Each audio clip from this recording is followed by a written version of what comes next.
Hi, everybody. So this is my summary for Unit 8. So let me, as usual, bring up the example slides I'm going to talk through. So Unit 8 is where we introduce this market structure where we have what's called perfect competition. So in Unit 7, we had what can be referred to as imperfect competition or a monopoly, where we thought about a firm who is selling a differentiated good, right? Which means that they are the only people selling this particular type of good in the market. And as a result, that gave them some some price setting power. So in perfect competition, we have quite a few assumptions that have to hold for us to believe that we do have a perfectly competitive market. I just want to talk about some of those.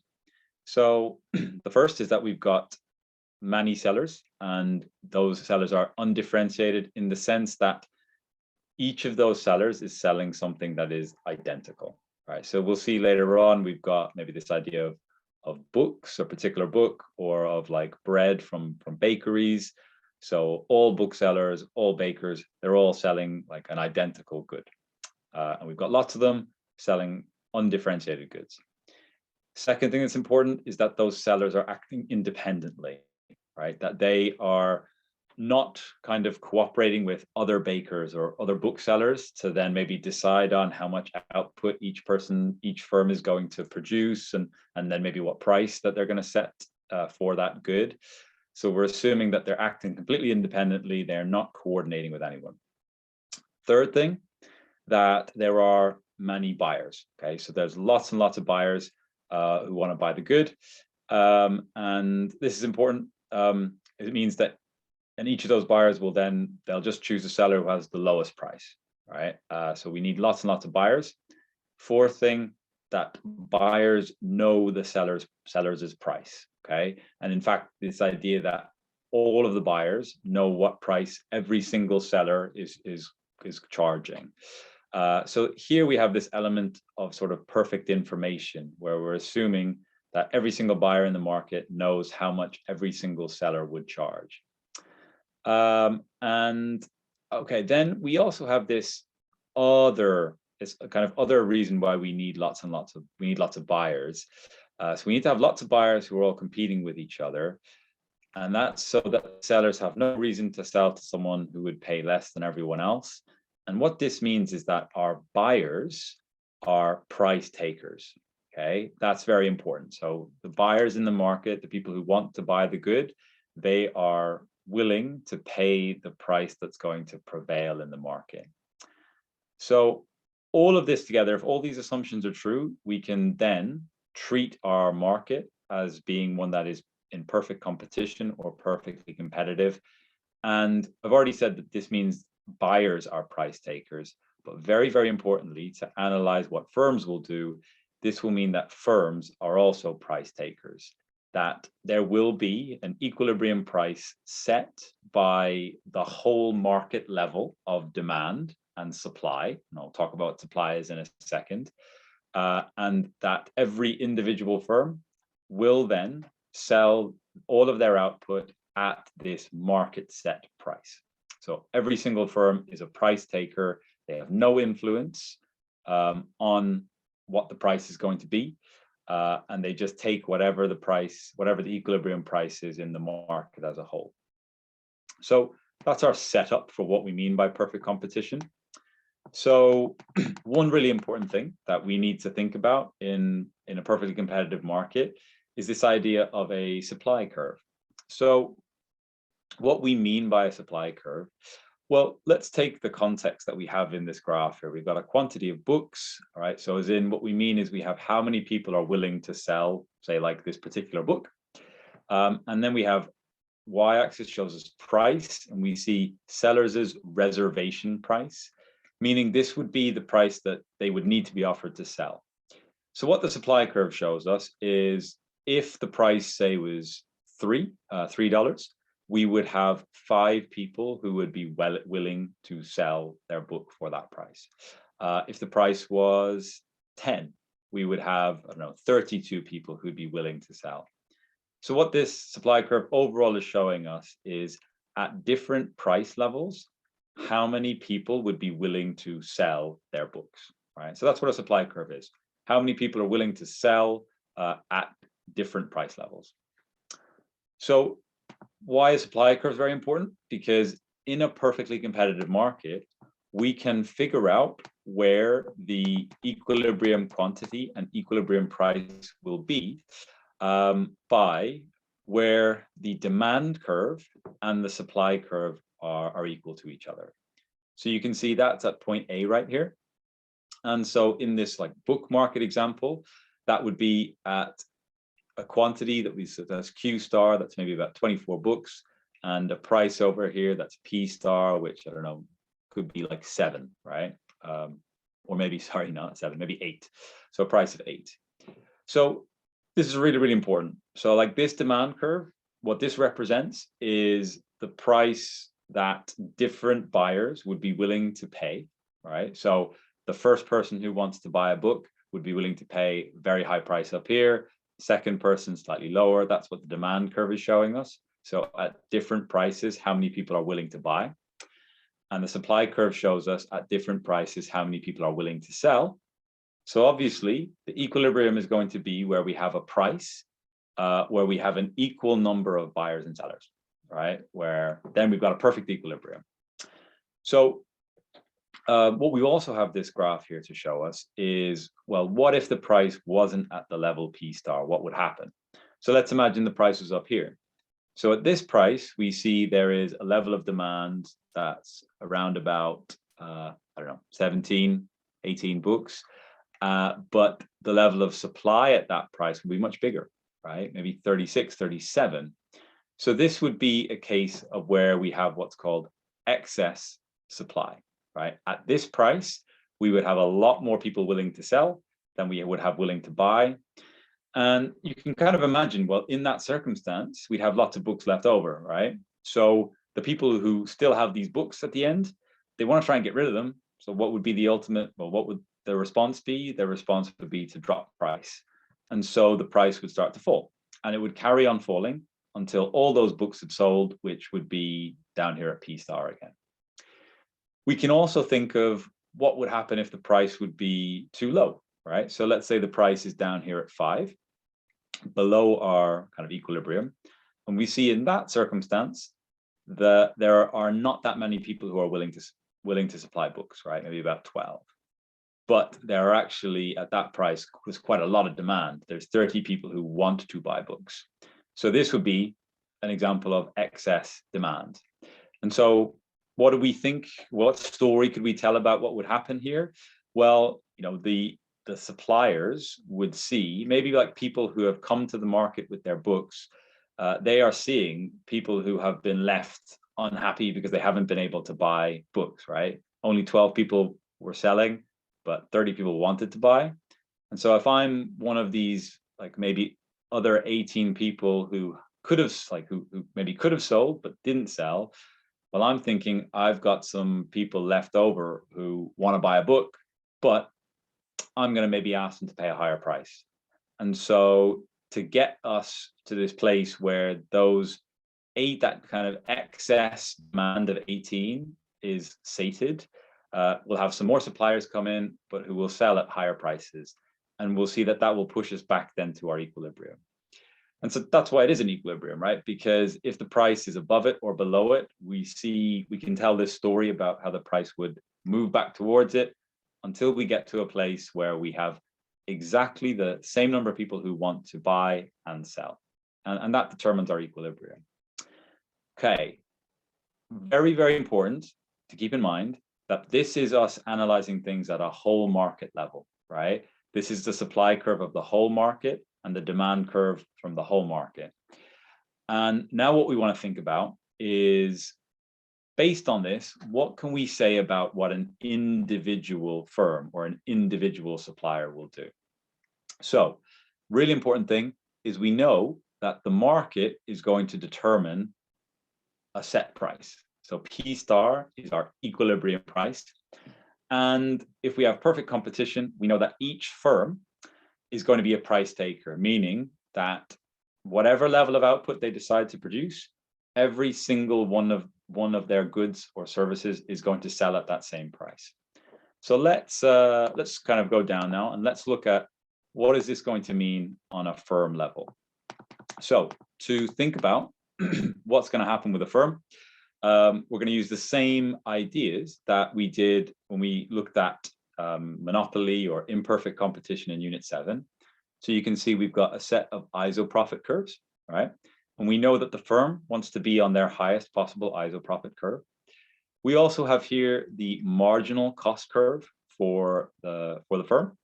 And this bottom ISO profit curve is our zero economic profit curve. And in Unit 7, I kind of showed you why that is also the same thing as the average cost curve. And we know that the marginal cost goes through the minimum point of the average cost curve. And actually, the marginal cost curve will go through the minimum point of all of the ISO profit curves. So how does a firm determine what quantity of output it wants to sell? Well, just like in Unit 7, we saw that they want to choose a quantity of output where the demand curve is a tangent to the highest possible ISO profit curve. So the demand curve here is this horizontal black line, right? Because remember, they are a price-taking firm. So they sell more, in this case, we now switch to loaves of bread.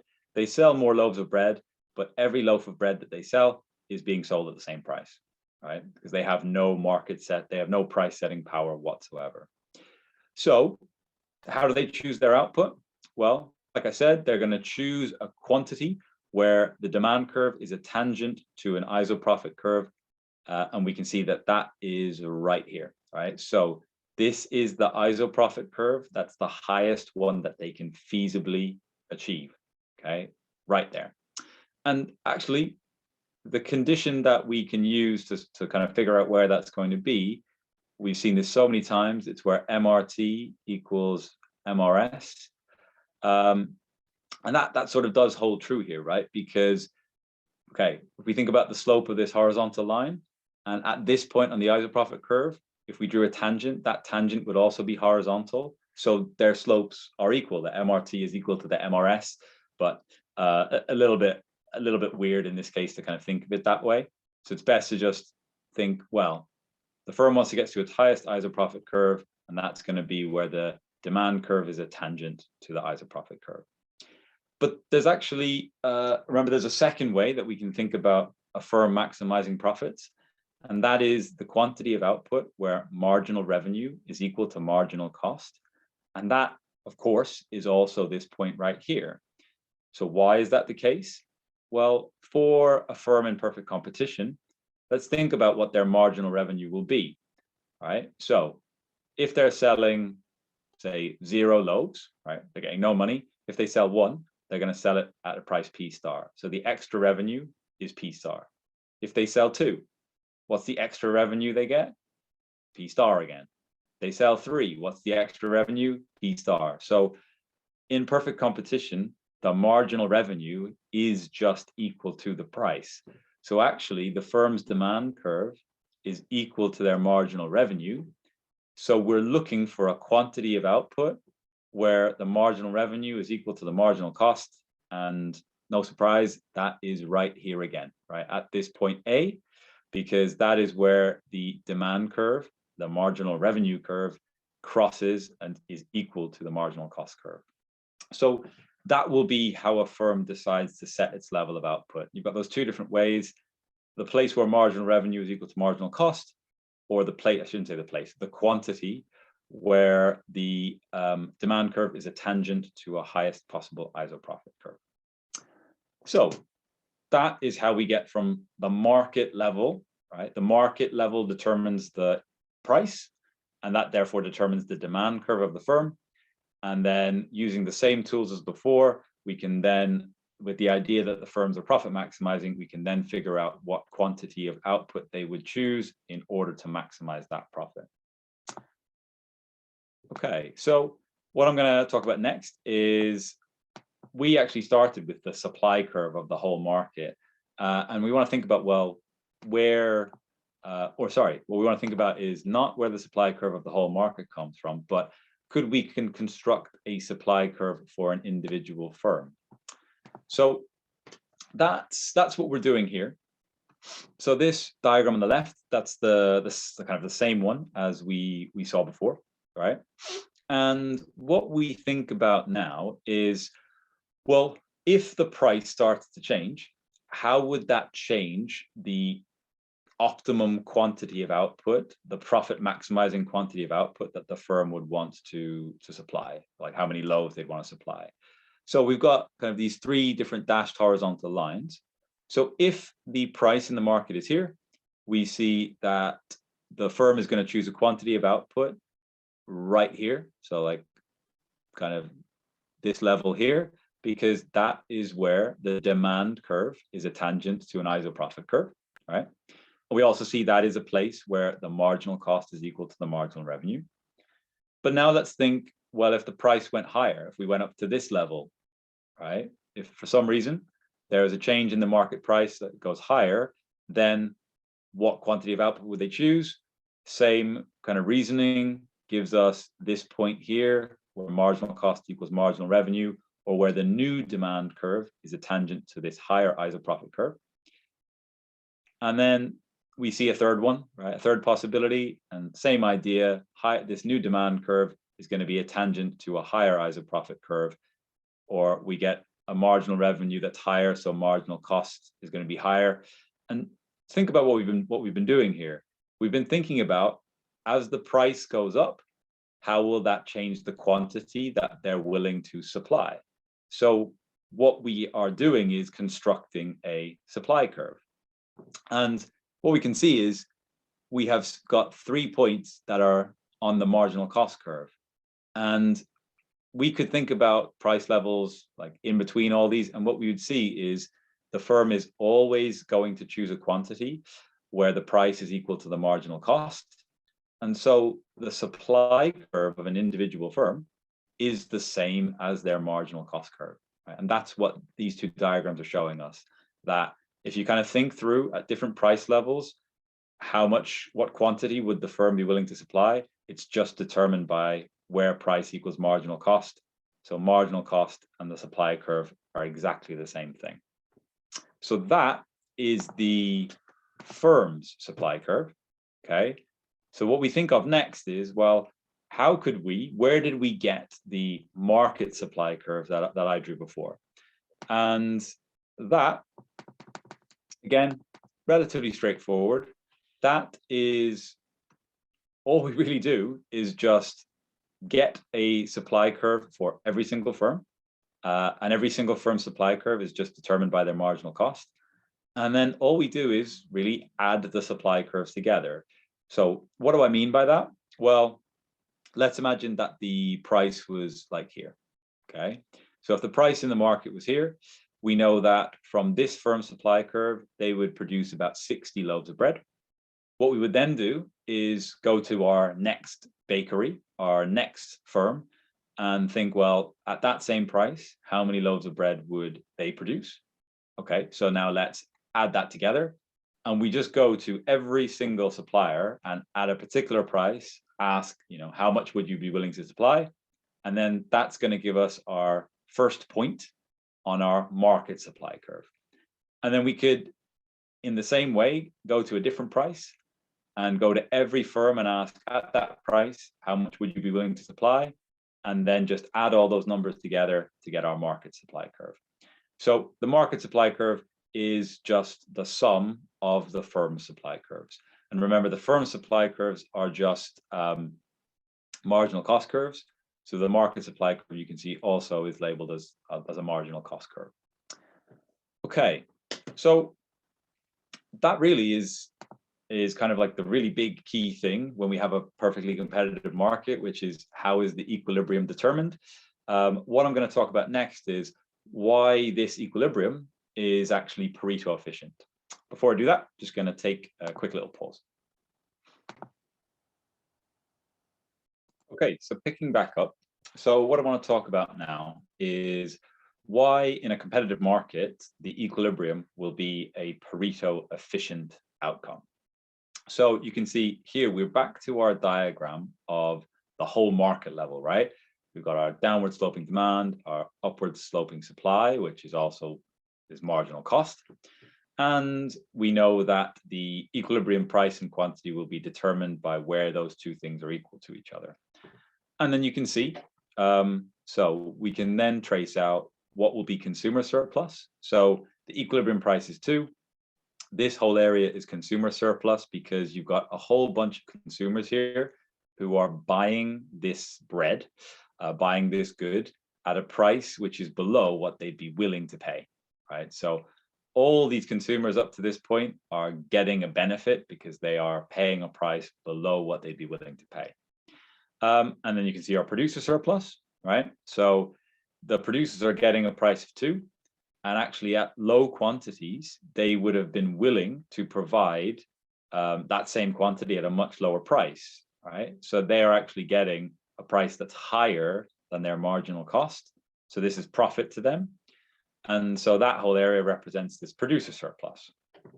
So when we're at point A, you can see that the whole area in here is either consumer surplus or producer surplus. And so at this quantity of output and this price, we have a maximum total surplus, right? There is no way to increase the total societal surplus from where we are here. And to make this really clear why this is Pareto efficient, let's think about what would happen if the quantity of output changed. So if we went to a lower quantity of output, right, that would mean that the firms could charge a higher price, right? And so, yeah, let's say it's like here, that's our lower quantity and therefore a higher price. Well, you can immediately see the consumer surplus has shrunk, right? So we've made the consumers worse off. Now we have made the producers better off, right? Because they have lost out on this area here, but they've gained all of this as producer surplus. But this move has made one party better off, but one's had to be made worse off. So this is not a Pareto improvement. And we could then think about going the other way, right? So to a higher quantity, let's say around here, and this higher quantity, in order to sell, we know that, sorry, it's a terribly unstraight line. We know that in order to sell, the producers would have to charge this price here. And you can see similar thing here, which is this would now lead to a larger consumer surplus, right? This triangle gets much, much bigger because we now have more consumers who are able to get hold of this bread, get hold of this good. And in order for that to happen, though, producer surplus has had to shrink, right? It shrinks down to just this little triangle here. So when we move to the right, we've made consumers better off, but producers worse off. And so again, we see that moving to the right to a higher quantity is not a Pareto improvement, which means the place where we are has to be Pareto efficient. So decreasing the quantity is not a Pareto improvement. Increasing the quantity is not a Pareto improvement. So this must be Pareto efficient right here. There are other ways to think about that, but that's just one way of explaining why this is Pareto efficient. Now, very, very importantly, there are a few assumptions kind of built in that were required in order for this to be Pareto efficient. The first is we do need to assume buyers and sellers are exhibiting price-taking behavior. If that wasn't the case, then this wouldn't be Pareto efficient. The second thing is that we have to assume that there is a complete contract between the buyers and the sellers.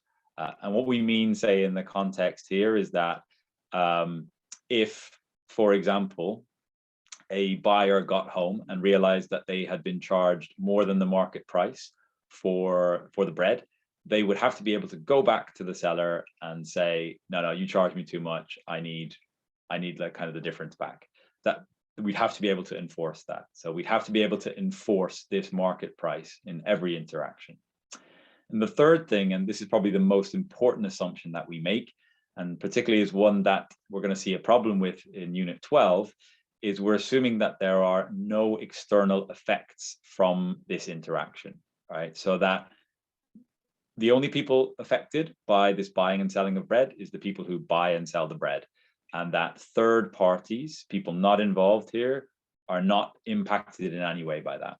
So we'll see in Unit 12 how that can be an assumption that is not true in quite a lot of market interactions. But in order for us to say that we have a Pareto efficient outcome here, we have to assume there's no external effects. Okay, so now we're going to move on to thinking about how changes in demand or changes in supply will have an impact on the equilibrium. So the first thing we're going to think about is a change in demand. And okay, there's a very, very important, what's the word I'm looking for? Use of language that we make here that you just need to make sure you're very, very clear about. So when we say change in demand, what that means is at every price level, there are now a higher number of consumers willing to buy the good, right? So if we say the price is 15, before the change, you had, I don't know, about 8 people who'd be willing to pay that price. But now at that price of 15, you have a much higher number, about 19 people who are willing to buy. And if I look at every single price now, at that price, there's a higher number of people willing to buy. So why might this happen? There's a huge number of reasons why you might see an increase in demand. The simple one could just be that like the tastes of people have changed. And so now this good is maybe more fashionable and more desirable and more people want it as a result. A whole bunch of things that could cause at every price, the quantity demanded to go up. So if this does happen, all right, let's see, well, what's it going to mean? So we can see before the change, the equilibrium is at point A here with this quantity of output, about 24, and a price which, I don't know, looks probably about 8, because it's looks a little bit above halfway, so about 8. So if demand shifts for whatever reason, then the price won't immediately change, right? So it still stays at 8. And we can see what that's going to mean is at this price, the supply is still 24, but the demand is now bigger. And so we have this situation of excess demand. There are more people who want to buy than there are goods, than there are books here available to be sold. So as a result, the book suppliers will realize that they can now charge a higher price. And here's where we need to be really careful. We don't then say we have a change in supply, because a change in supply implies that at every price, there's now a higher quantity of goods being supplied. What we would say is that we have a movement along the supply curve, right? So as the price now goes up, we're going to move along the supply curve like this, and we're going to move along the supply curve until we get to a price where now supply and demand are equal to each other again, right? So the most important thing there is just this idea, this language here. So when we say a change in demand or a change in supply, that means at every price level, there is now a higher level of demand or a higher level of supply. Whereas here, this excess demand just caused a movement along the supply curve. So we can do a very, very similar example where we think about a change in supply. And really the only thing I wanted to bring up here is to talk about, well, what could cause a change in supply? And remember that at the market level and also at the firm level, the supply curve is just determined by marginal cost. So the key thing that can lead to a change in supply is something happening to firms' marginal cost or their cost of production. And in this case, we see that at every price level, say let's take the price level 2, at every price level, firms are now willing to supply a higher level of output. What that indicates is that they must now be spending less. It's costing them less to supply those goods. If at the same price as before, they're willing to supply more, the only reason that could be is because it's costing them less. And so like the typical thing that will lead to a supply curve shifting to the right is that there's been some change in the cost of production. Now, in terms of what's going to happen, very, very similar to before. So initially, we were at this equilibrium at point A with 5,000 loaves of bread and a price of €2. And then when we see the marginal cost of all across the whole market has gone down, right, and the price won't initially change, we'll see at this new price, demand is still here at 5,000, but the supply, the supply would be much higher up, closer to 7,000. So we have this extra supply. So the suppliers, they don't want to kind of have this left over, so they would then lower their prices, and prices would lower and lower and lower until we reach a new equilibrium where demand is equal to the new supply level. And again, what's happened here is not a change in demand, but a movement along the demand curve. Okay, that's the really, really key thing here. When we say a change in, it means a shift of the whole curve. Whereas if we just move from one point on the curve to a new point on the curve, that's just a movement along the curve. Okay, so that's changes in demand and supply. So I believe the next thing that I wanted to talk about is the idea of taxes. So I'll try and bring elasticity into this as well. Okay, so we're going to talk about two different types of taxes. To begin with, what's called an ad valorem tax, and then later on a specific tax. And we are going to make the assumption that the tax is going to be paid by the suppliers, okay? And as a result, because the tax is paid by the suppliers, this is going to add to their cost. Now, the type of tax we're looking at in this diagram is what's called an ad valorem tax. And what that means is the tax is a percentage of the price.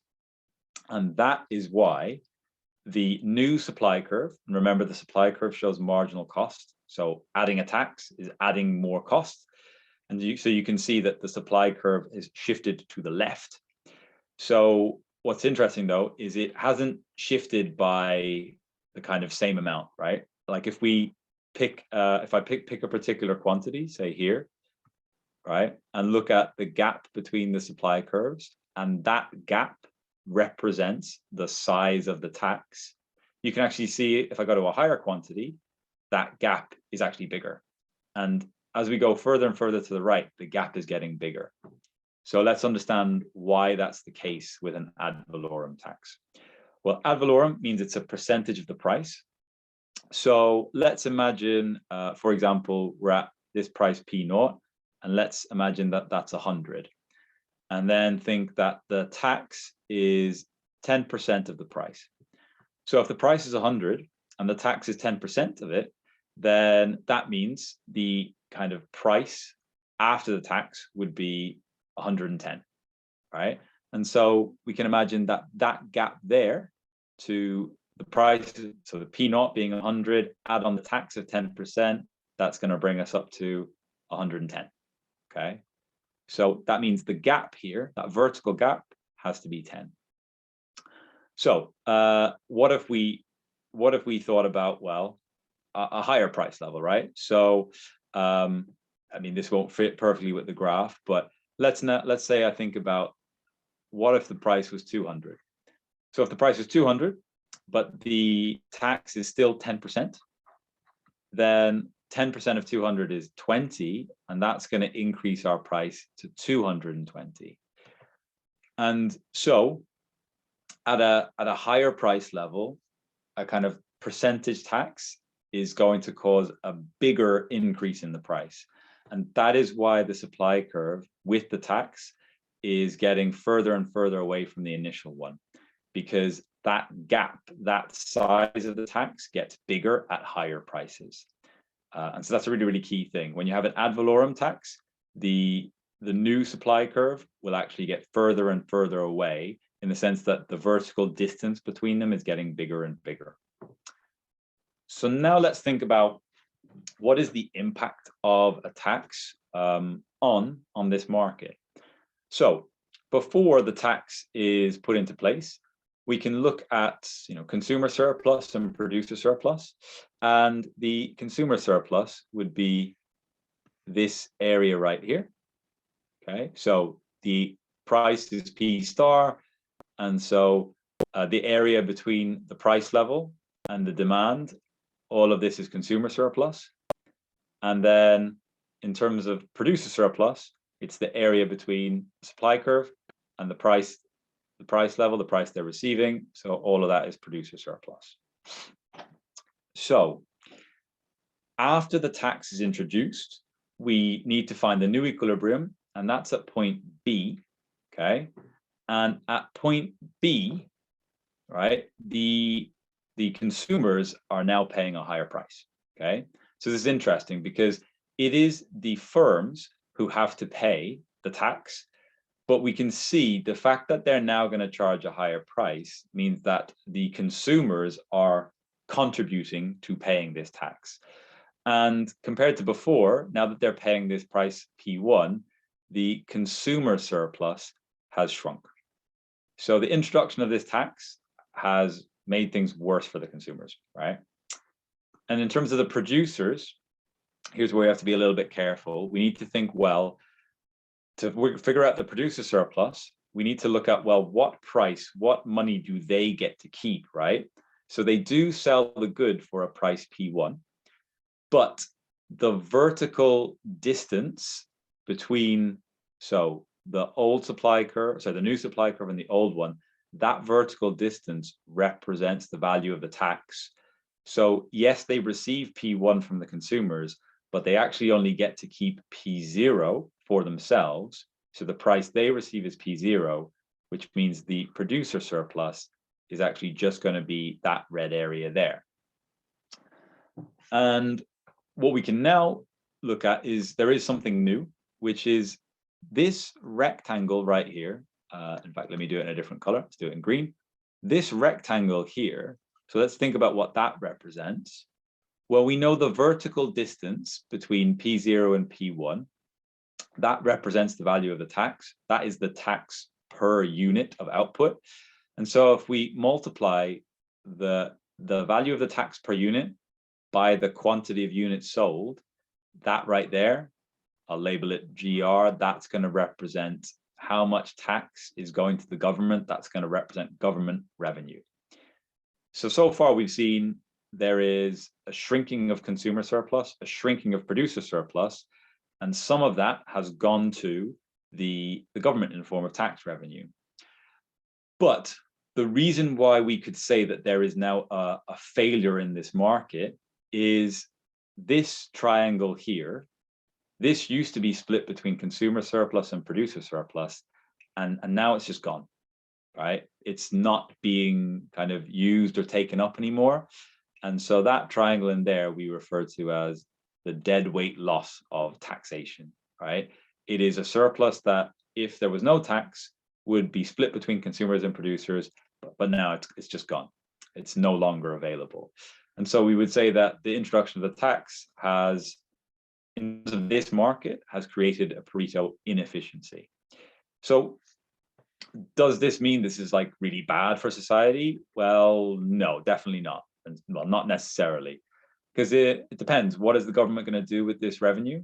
Are they going to use it to help, spending in some other area that could be really, really beneficial for society? And therefore the dead weight welfare loss here could be kind of more than compensated for by an increase in welfare somewhere else. So if that was the case, then this certainly wouldn't be a bad thing to do. And whereas if the government wasted this revenue, then certainly this would be a bit of a failure. This would be a bit of a problem. So what that shows us is the introduction of a tax certainly causes an inefficiency in the market, but does it lead to a worse situation for society overall? Not necessarily.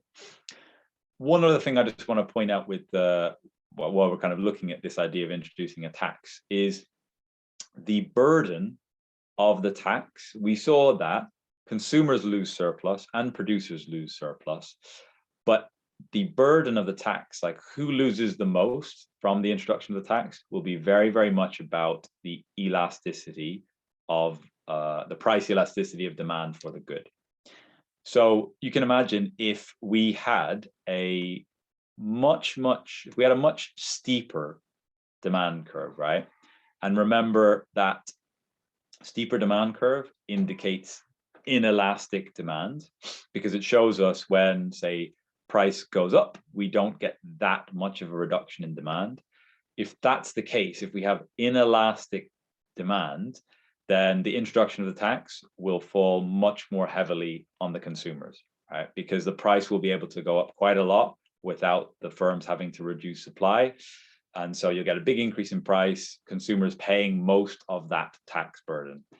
Whereas if we have very elastic demand, then more of the burden will fall on the producers. So that's an important consideration for government when they're thinking about introducing a tax. They need to think about elasticity, because that will have an impact on who is most affected by the tax.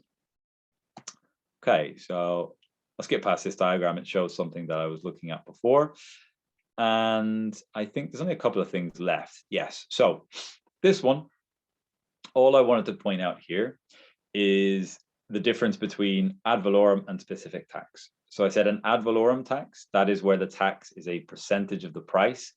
And it means that the after-tax supply curve will actually get further and further away. The vertical distance between the new supply curve, the after-tax, and the initial one will get bigger and bigger and bigger, because as we go further to the right, we're seeing higher prices, and at higher prices, that percentage adds on a bigger amount. And so we see the vertical distance getting bigger and bigger. A specific tax, on the other hand, is where the tax is like per unit of the good, and it's just a fixed amount per unit. And what that means is, as we see higher quantities, and here we've switched to butter, you can see that the vertical distance between the old supply curve and the new supply curve, the supply curve with the tax, that vertical distance just stays the same, okay? Because the tax is the same for every quantity and at every price level. Yeah, so all that I wanted to show with this graph is that particular idea. So specific taxes, vertical distance between the supply curves is always the same, meaning that the new supply curve will be parallel to the old one, whereas an ad valorem tax, the vertical distance will get larger and larger as we move to higher prices and higher quantities, and so it won't be parallel.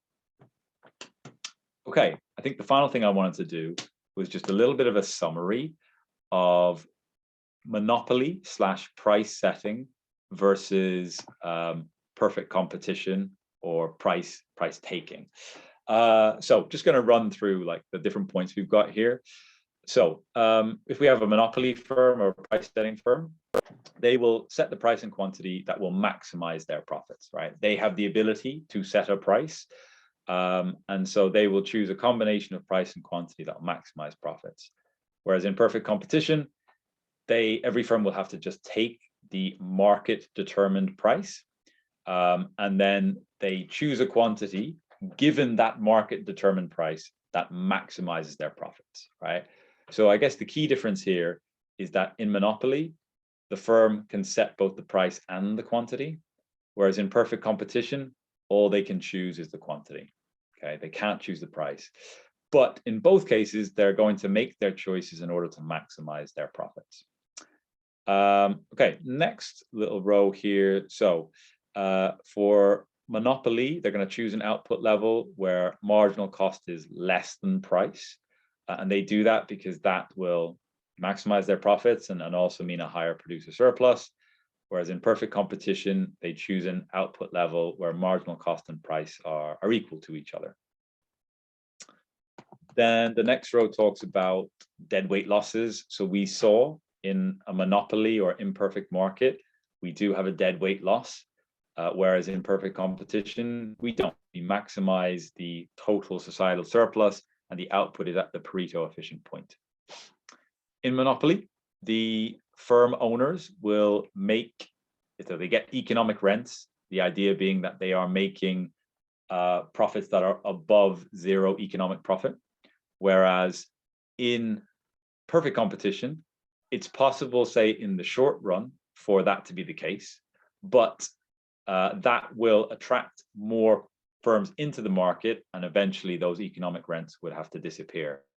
And in perfect competition, in the longer run, it's only possible to make zero economic profit. Then we get this thing about advertising. So in a monopoly, firms will advertise because they've got like a specific product, and maybe the more they can convince you that their product is different from others, the more power this gives them. Whereas in competition, there's kind of no point in advertising, right? If everybody knows all of the goods are identical to each other, you could maybe try and advertise to convince people that it's slightly different. But if they're really, really close together, all your advertising is doing is just kind of providing free advertising for your competitors. And hence why we kind of see it as a public good here. No one would want to do it because you pay for it and it's maybe good for you, but it's also good for everybody else. So no one would want to actually do it. Then we get some even more interesting stuff here. So if you have firms in a monopoly or with some price setting power, they might decide to spend money on elections and legislation and to try and influence these things. Whereas in perfect competition, there'd be no reason to do that, right? You can see same reason as for the advertising, that all of the goods are identical to each other in perfect competition. So anything that you could do to sort of try and convince consumers that they're slightly different from each other, or to kind of to advertise, to influence maybe governments to help you out, subsidize and things like that, it will help everybody and not just you. So it's kind of not worth it.